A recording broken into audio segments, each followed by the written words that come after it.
Muy buenos días, señoras y señores. Buenos días, República Dominicana y los que nos sintonizan en el exterior. Hoy es jueves 9 de... ¿Cómo que estamos hoy? Dijiste bien, dijiste bien, 9 de diciembre, exactamente. va bien. Buenos días, don Percio. ¿Y era el que hay? ¿Cómo está? ¿Está Estamos bien? bien, estamos vivos, gracias a Dios. Se estaba pidiendo ponerle un abrazo a la gente de San Luis. Y Ah, yo le sí. decía que si la gente de San Luis está despierta a esta hora. Que el único que está despierto es él. Él, ¿verdad? Que está aquí con nosotros. ¿Eh? Está bebiendo café ya la gente de San Luis, ¿verdad? Bueno, pues vamos a darle un abrazo a la gente de San Luis y gracias por su audiencia. Y estar Bueno, con señores. nosotros. ¿Cómo anda todo?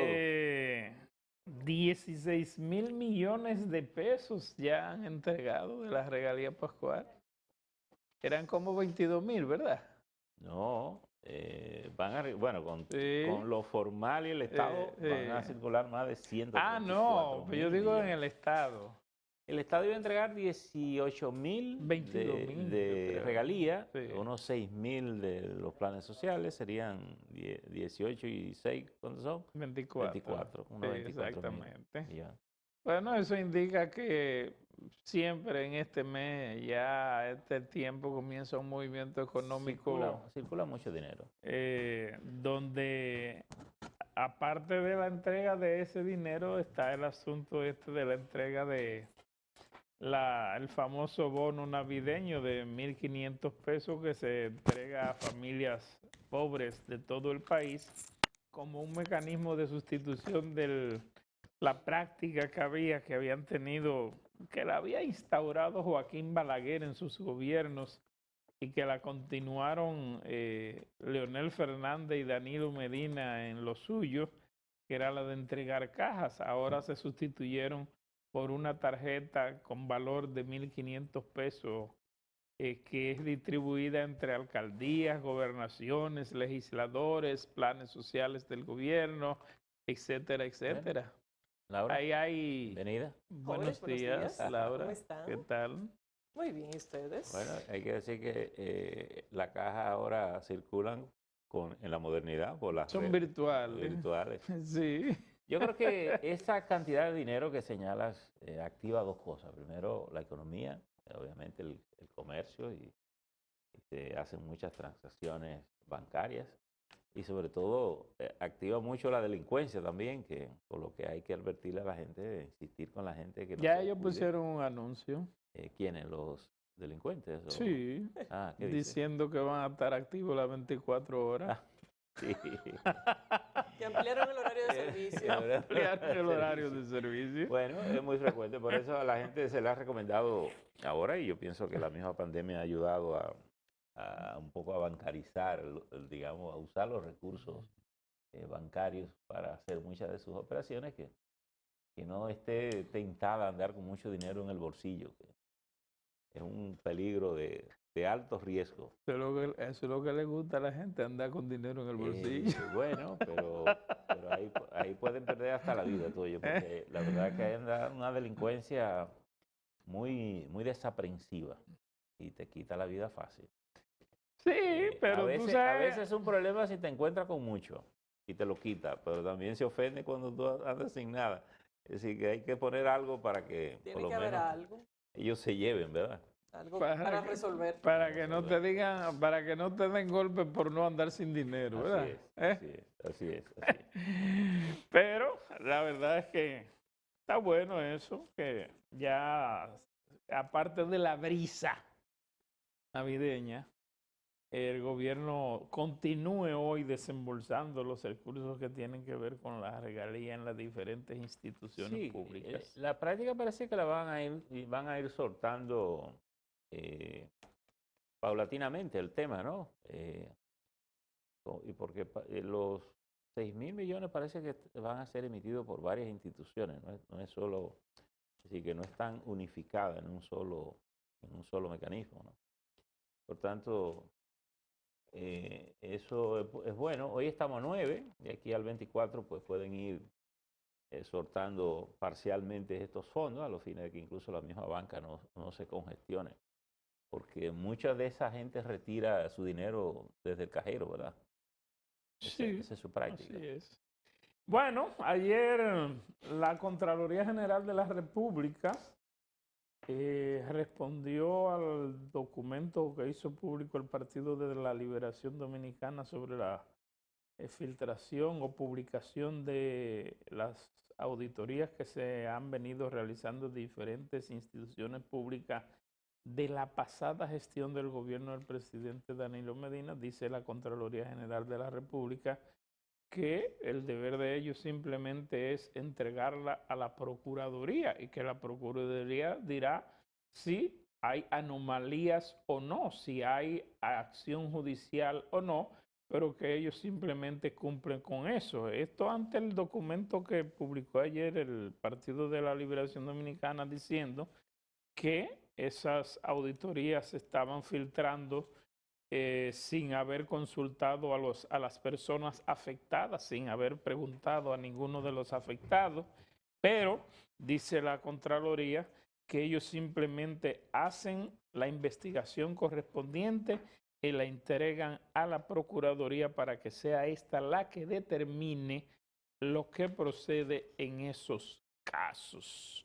De manera pues que, como dicen popularmente, palabras traen respuestas. Pero el presidente de la Cámara de Cuentas ha dicho que seguirán informando al país sobre Eso mismo, eso sobre las es. auditorías. No, pero una cosa es porque ayer la Contraloría presentó un plan de reforzamiento en la lucha contra la corrupción. Y me imagino que esto tiene que ver más con el sistema de control digamos, de los procedimientos que se establecen en las instituciones para tu poder hacer operaciones, hacer contratos, hacer pagos, trasmitar operaciones, pagos, ubicaciones, libramientos, en fin. Y otra cosa son las auditorías que posteriormente hace la Cámara de Cuentas. Yo creo que son dos cosas diferentes desde ese punto de vista, porque la Cámara de Cuentas se supone que no está ni sometida al Poder Ejecutivo, ni a la Contraloría, ni a la Procuraduría. Es un órgano independiente, con autonomía, ¿verdad? Por eso te digo, se supone en la que sus informaciones, sus auditorías, que además tienen procedimientos para seguirse, van como elementos de prueba. Pero también esas auditorías serán atacadas por las partes de la defensa de los acusados, de los involucrados en estos casos. Es decir, que esas auditorías, una cosa es lo que digan los resultados de la Cámara de Cuentas y otra cosa es lo que se pueda sostener en un tribunal, en un juicio oral, público y contradictorio. Sí, ahí hay un peligro adicional y Claro. es el posicionamiento de la Cámara de Cuentas a nivel institucional. Porque si al final da la impresión de que forma parte de una orquesta, Claro. de alguna manera, pues entonces Sí. se convierte en un problema. Y parte importante de los problemas que históricamente ha tenido la Cámara de Cuentas es eso, una justo eso. percepción de poca o ninguna independencia respecto al Poder Ejecutivo o a otras instituciones, y entonces Claro. eso es algo de lo que tienen que cuidarse de forma particular. Y parte de la forma en que la Cámara de Cuentas se cuida de ese tipo de situaciones es en torno a su agenda de a quién se audita, cuándo y por qué. ¿Y cómo? Entonces, eso es algo que en esa Cámara de Cuentas tiene que cuidarse. Incluso, fíjate, Bueno, y lamentablemente fíjate todos los gobiernos, y casi todos los gobiernos han hecho o han dejado entrever por las propias actuaciones de la Cámara de Cuentas, eso que dice Laura. O sea, ciertas dependencias de los mandatos, Bueno, sea del Poder Ejecutivo, sea de la Procuraduría, sea del Senado, sea de alguna otra institución, bueno, que es realmente lo que ha desvirtuado en algunos casos las labores que ellos desarrollan. y digamos, ese es el toque que le ha faltado a la Cámara. Por ejemplo, la Contraloría no puede hablar en nombre de la Cámara, porque en este caso la Cámara es la jefa de la Contraloría, Sí, porque ella sí puede auditar. Fíjate que las auditorías de la Contraloría no tienen validez desde el punto de vista probatorio, porque es un órgano del Poder Ejecutivo, del gobierno. La Contraloría, la Cámara de Cuentas sí puede hacer esas auditorías y es la que le da digamos, la validez de entrada. Ahora, no quiere decir que lo que los auditores de la Cámara de Cuentas digan es verdad. Eso hay que probarlo. Hay que atacarlo. Los abogados la van a atacar, van a requerir cosas, van a pedir cuestiones. Entonces, ahí tú puedes tener un resultado inmediato, digamos, de público, en términos mediáticos, de que se diga que en tal institución hubo tal cosa, pero si eso no pasa la prueba en un juicio y se cae, pues posiblemente una auditoría mal hecha puede estar salvando a un buen ladrón, ¿eh? Así mismo. ¿Entiendes? Porque No, y no solamente eso, que si se cae y no se prueba, se caen también claro, la reputación claro. del organismo que No, acaba de hacer la auditoría. Y el juez queda sin argumento para poder condenar a alguien que a lo mejor se cogió lo que se cogió. Exactamente. ¿Entiendes? Entonces, eso tiene que ser muy delicado, tiene que tener mucho cuidado, porque para que la lucha contra la corrupción tenga efecto realmente positivo y que conlleve además un fortalecimiento institucional. Por ejemplo, a mí siempre me ha llamado la atención de que la Cámara de Cuentas tenga la tarea básicamente de auditar después de que se hacen las operaciones. Y yo creo que un verdadero control de auditoría, lo primero que hace es revisar los procedimientos de controles en las que se van a hacer las cosas, se van a hacer las operaciones. Pero yo tengo entendido que de la Cámara de Cuentas, o no sé si de la Contraloría, hay pequeñas oficinas instaladas en las distintas dependencias del Estado que tienen que revisar los procesos de compras y contrataciones antes de que estos se ejecuten. Sí, pero eso tiene una debilidad. ¿Cuál? Bueno, que a mí me mandan auditor a donde ti. Sí, pero son fijos, son representantes en esas instituciones. Está muy bien, pero a mí me mandan a donde ti, que eres designado, eres funcionario, eres ministro o eres director de una oficina. Cuando yo llego, comienzo a pararte cosas, porque no están bien hechas, o porque no cumple con la ley, o porque no tienen los soportes adecuados, o por las razones que sean. Entonces tú comienzas a molestarte conmigo y llama a Laura, que es la jefa de la Contraloría. Ya viene ahí. Y dice, Laura, pero tú lo que me has mandado un hombre aquí, que papá, Etcétera, etcétera. Entonces Laura me quita. Y dice, no te preocupes, yo voy a resolver eso. O a veces no te quitan, a veces no te quitan. No, me quitan de ahí y mandan a otro con instrucciones. Entonces ese otro, bueno, lo mandó el director. Se supone que a un editor, no importa quién lo mande. La Contraloría, que es la que tiene esa función de controles internos del gobierno, tiene que tener la autonomía suficiente de que ni un ministro, ni siquiera el presidente de la República puede decirle a un auditor, déle curso a eso, no importa que le falte el sello, le falte el costo, porque ese es el responsable de cuidar el procedimiento. ¿Correcto? Y si el gobierno está interesado en la transparencia, entonces ningún funcionario involucrado, comprometido con esa política, le puede pedir a un auditor que obvie un procedimiento, por mínimo que sea, para cuidar los fondos públicos. Esa es la diferencia entre los países que han logrado tener control sobre la corrupción y los países nuestros que no han logrado eso. Sino que el poder de discrecionalidad de los funcionarios altos que deciden está por encima de los controles. ¿Mm? Es así. Eso viene siendo casi igual que lo mismo que se da con la designación de fiscales en los destacamentos policiales. Bueno, si el fiscal es subalterno de la policía, la cosa se daña. Se supone que el Ministerio Público debe ser el que cuide, digamos, los derechos de los ciudadanos. No, y a veces entonces se llega hasta componenda entre la misma policía y la misma fiscalía. Y el fiscal que designaron en el área. Así es. Y miren que a propósito de la Cámara de Cuentas, el presidente de la Cámara de Cuentas, Yaniel Ramírez, mandó a los periodistas a capacitarse porque muchas veces desinforman al hacerse eco de titulares. ¿De titulares? Él quiere titular también. Sí, tú sabes. No hay cosa que quiera titular un periódico más rápido que un funcionario recién puesto. Hay que decirle al presidente de la Cámara, Usted haga la auditoría, déjeme el título a mí. Bueno, está muy sensible. Sí, muy sensible, porque si ellos quieren hacer la auditoría, además quieren que tú le pongas lo que ellos quieren que salga. Lo que ellos quieren lo que se salga. resalte, ¿verdad? Ya. Qué bien. En fin. Bueno, miren, ayer el presidente estuvo muy activo ayer, como casi siempre todos los días. Tuvo una intervención en la Cámara Americana y allí abordó el tema de las relaciones Estados Unidos, República Dominicana y el problema del Ministerio Público. Ustedes saben que la procuradora estuvo en el Congreso ahora en estos días pidiendo unos 2.000 o 2.000 millones de pesos para el presupuesto del año que viene.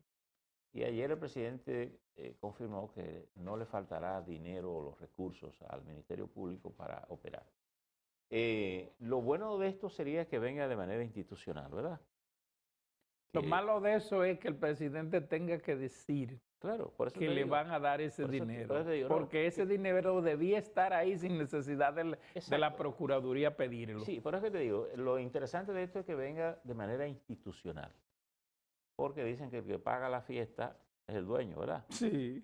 Entonces, si el Poder Ejecutivo le puede dar el dinero, pues lo lógico es que el dinero esté en el presupuesto, porque es lo que garantiza que el Y Ministerio además, Público tenga se independencia. supone que cuando la Procuraduría General de la República sometió el presupuesto que ellos necesitaban, de Claro. hecho el gobierno tenía conocimiento de lo que realmente Claro. necesitaban. Y debió, Entonces no había que exacto. esperar que la Procuraduría tuviera o la Procuradora tuviera que reunirse con el Congreso y luego que el presidente hablara. Exacto. Porque además Es un mal el ejemplo. Consejo de Gobierno pues conoce ese presupuesto. Claro, claro que sí. Y sabían lo que necesitaba la Exacto. Procuraduría. Entonces, son de las cosas que tenemos que ir limpiando, higienizando en el camino, porque hoy el presidente va a hablar me imagino que tendrá una participación desde hoy, porque creo que va a ser hoy y mañana. Es mañana, ¿verdad? que él va a hablar. Sí. Hoy y mañana se inicia la cumbre por la democracia, que le han llamado, el presidente Biden le ha llamado. Se dice que el presidente entra con buena nota en el sentido de que Estados Unidos parece estar contento con las cosas que han estado sucediendo aquí, más o menos. La lucha contra la corrupción, este tipo de cosas. Pero en esto hay que decir, Estados Unidos no tiene más que intereses, ¿verdad?, en estas cosas. En diplomacia los gobiernos lo único que tienen es intereses, no tienen amistad. Exacto. Por eso te Pero digo, además hay otra cosa, esa cumbre de Estados Unidos y Estados Unidos invita a quien le dé la gana, porque hay un paquete de países que no han sido invitados. no han sido invitados, han sido invitados mandatarios, han sido invitados incluso periodistas que Estados Unidos parece que quiere escuchar y oír o que opinen. Ha invitado, parece, a algunos analistas también. En fin, pero es interesante hablar del tema. Yo creo, se dijo incluso que el presidente y su equipo estarían preparando una intervención, parece, identificando los puntos claves en esa intervención. Me imagino que el tema haitiano, el presidente lo tendrá en carpeta casi como punto número 1, por lo que encierra el caso de Haití, no solo para República Dominicana, sino para la región.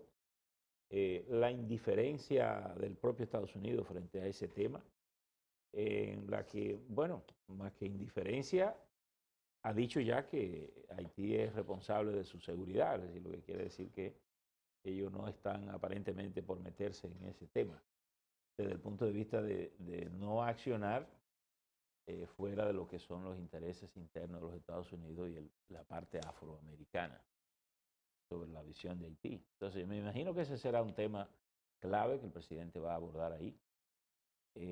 Pero yo pienso que hay muchos otros temas que el presidente tiene que son comunes a Estados Unidos: negocios, COVID, migración, turismo, en fin. Que me imagino que eso también serán temas que el mandatario pues, tendrá la oportunidad de exponerlo ahí. Bueno. ¿Cuándo es el encuentro del presidente con los presidentes de Costa Rica y Panamá?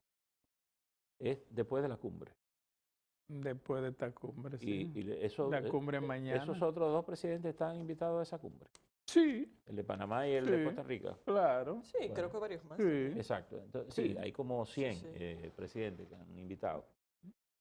Me refiero de la región. Sí, que por cierto, el presidente Biden y Putin tuvieron una, una conferencia virtual también, ahora en estos días. Una conferencia bastante larga, eso fue antes de anoche. Larga y además con algunas amenazas.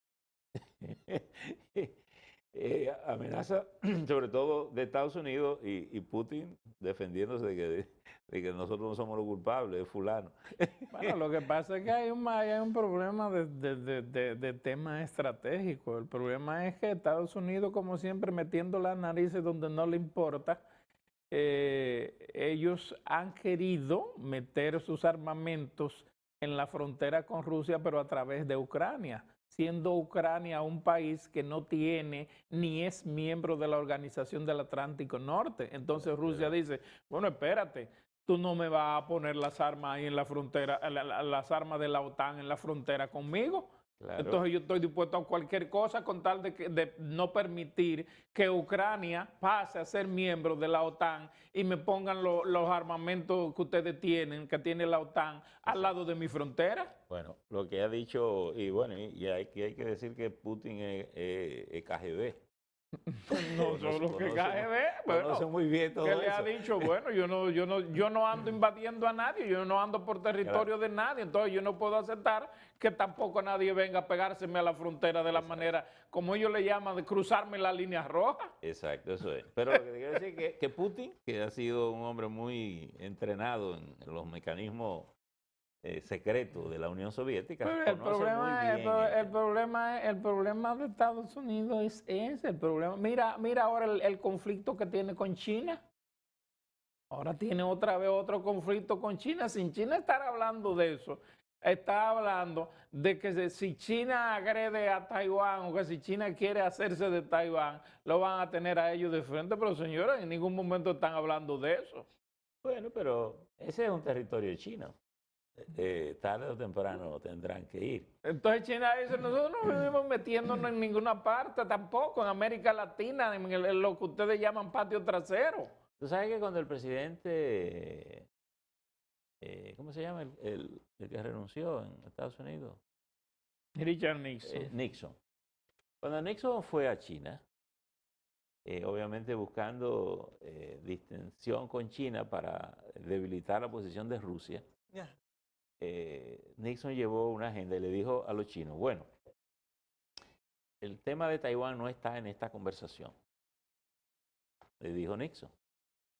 ¿Sabes qué dijeron los chinos? No tenemos problema. Podemos esperar. Pero eso es un territorio chino. Claro. Como lo era Hong Kong, que estaba en manos de los ingleses. E incluso finalmente Hong Kong volvió a China. Pero óyeme. Y los chinos entonces desarrollaron la teoría de un país y dos sistemas, que era dejar a Hong Kong tal como los ingleses lo tenían, que era un paraíso fiscal y de tránsito digamos, aéreo, tipo Panamá, ¿verdad? Pero tú tienes una isla que a Chepa la separa un canal. Un canal es que lo separa a Taiwán de la China continental. Y de hecho era un territorio, o sigue siendo un territorio chino. Pero Estados Unidos tiene territorios que están a 20 veces más distancia que Taiwán de China. ¿Y tiene territorio así? Sí, bueno. Porque cuando tú te vas al Pacífico, tú buscas las islas de Guam y todas las islas que están ahí. Y cuando te vas a Hawái, ¿a cuándo está Hawái de Estados Unidos? Un territorio firme. Ese es un territorio chino. Es tan chino que ningún organismo internacional como Naciones Unidas lo ha podido reconocer como nación. Es un territorio chino. Es la consecuencia de parte de la Segunda Guerra Mundial y de la Revolución China, porque fue el refugio de Chiang Kai-shek, que sobrevivió a la Revolución China gracias a la intervención americana que lo protegió en esa isla. Pero es un territorio chino. En algún momento volverá, Y yo te diría una cosa, posiblemente en el caso de Taiwán, y fíjate que en Taiwán ahora hay un gobierno pro independencia. En algunos momentos ha habido gobiernos menos pro independientes, sino más dispuestos a conversar con China, solo que tienen algunas diferencias con el sistema político chino, ¿verdad? Sobre todo porque Taiwán se ha desarrollado más en la cultura No, y tienen además democrática, un intercambio más occidental. bastante fluido. Hay mucha inversión de Taiwán incluso ya en China, hay asuntos de comercio. China, el problema es que China espanta es porque es demasiado absorbente y grande, ¿verdad? Entonces es muy complicada, ¿no? Es muy complicado. Fíjate, esta pelea con los chinos es un problema, porque si el ejército se te entrega, tú quiebras para alimentarlo nada más. Así mismo. Entonces, es un problema. Tenemos que hacer la pausa, ¿verdad? Volvemos en breve.